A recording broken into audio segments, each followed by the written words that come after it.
Hello friends, welcome to C# Intermediate to Advanced tutorial. Now you are watching part 2 of the subseries CH reflection getting type information. So in this video we will create a test class with data member as well as member functions. In the last video we talked about what is an assembly and what can you do with reflection.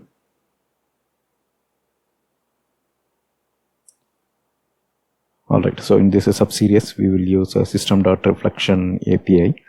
So there are a lot of classes in this namespace and we will be using that in the subseries. So if you see here we'll be having three. So the class name is a test class. We will create that. Then we will be having two public members, and even though here we named it as protected, this is also a public based on the icon. And we have two private members.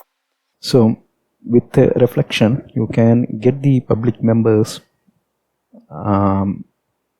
Public member in the sense you can get a public field, properties, method, whatever is a public access specifier in the test class, you can get those information through assembly without any trouble.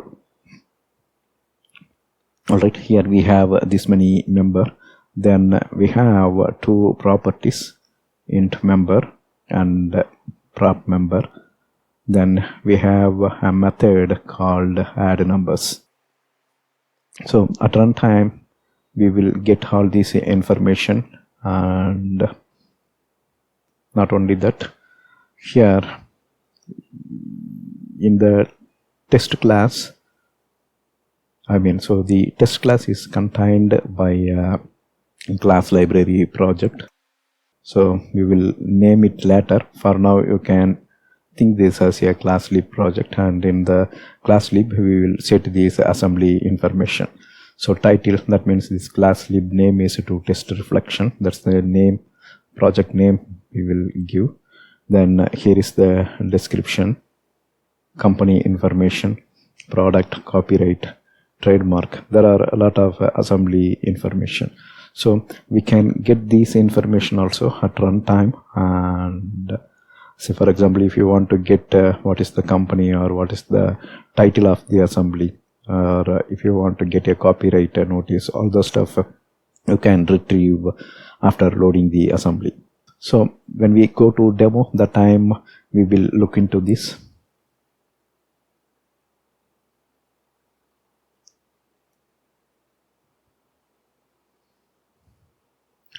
So here if you see, the namespace is to test reflection.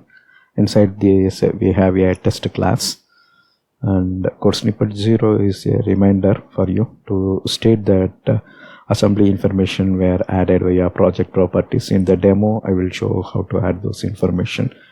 Then here in the test class, if you see, we have two private members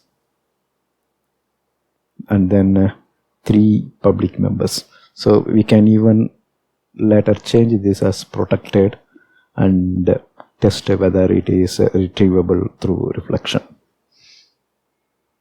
Next we have public members, prop member, property member. So this will be on member 2, but actually this is not important. What is important is we have two property. One is a prop member and another one is int member.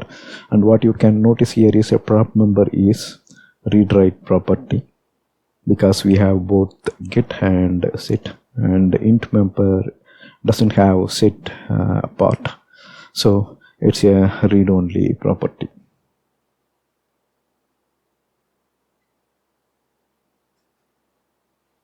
Right, so prop member is read write and int member is a read only property. Then we have a constructor for test class that gets two parameter, int a and int b, then initializes the private members, member 1 and member 2. Then we have a test method. Then we have one more method that takes a 2 integer as parameter, returns nothing. Alright, that's all we have now, and we will use this test class to retrieve the information via the reflection in the coming videos. Yeah. Now let's go to the demo and create this class library project first. Here, if you see, I already created a project called to test enumeration. This is a class library project. So first we have to create a class library project.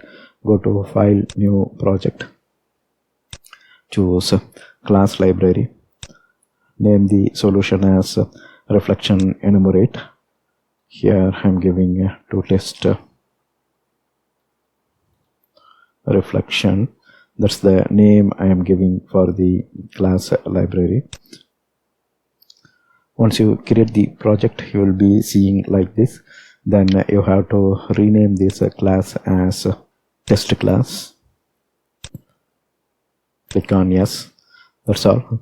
So this is how you have to start. So I already created a project, and here if you see, to test reflection, this is a test class and the class is empty. So now click on the properties, then under the application you will be seeing the assembly information. Click on this and you can type all this information. To test reflection, that's the title I am giving, description, then company, coding example, YouTube channel, product, to test reflection, copyright, and other informations are provided here.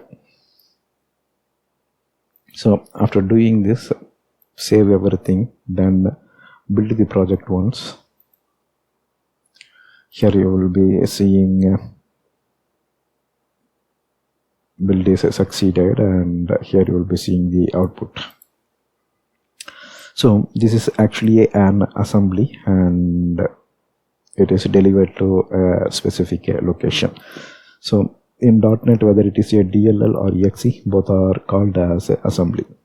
Now in the test class, we will add required data members.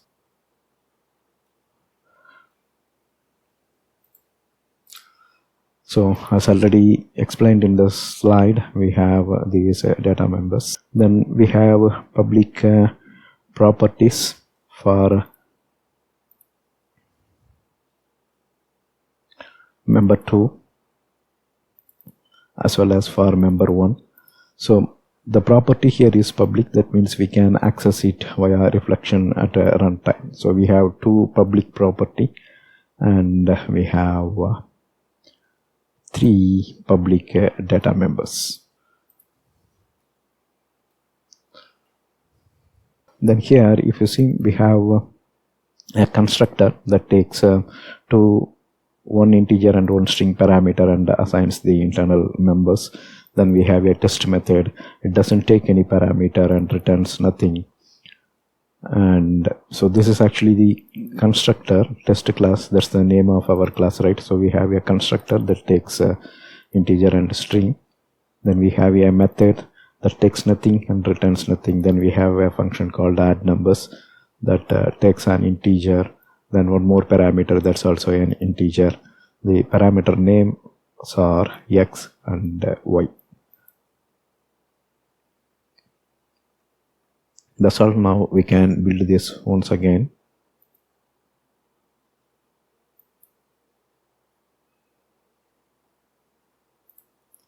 So in the next video we can add an Exe project. So to add a Exe project, click on this solution name, choose add new project, then you can choose Windows application.